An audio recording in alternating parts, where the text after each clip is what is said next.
ఆ దర్శనం ఏంటండి? ఆకాశానికి భూమికి మధ్య ఒక నిచ్చెన వేలాడుతూ కనిపించిందట. ఆ నిచ్చెనకి పైగా దేవదూతలు ఎక్కుతూ దిగుతూ కనబడ్డాయట.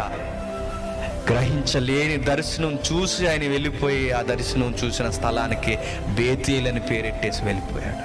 కానీ అక్కడే ఆగి, దేవా ఏంటయ్యా ఈ దర్శనం?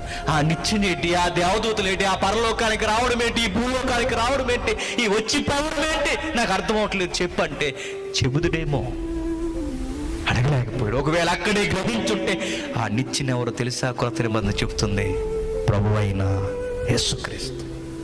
ఒకరోజు ఆయన బ్రతుకున్నప్పుడు చెప్పాడు, ఈ భూమి మీద ఉన్నప్పుడు ఆయన అన్నాడు, ఇదిగో నాకన్నా పైగా దేవతలు ఎక్కుతూ దిగుతూ ఉంటాయి, నేను మార్గం నిత్యత్వానికి అన్నాడు. యాకోబు చూసిన నిచ్చెన ఎవరో తెలుసా? అది నేనే అన్నాడు.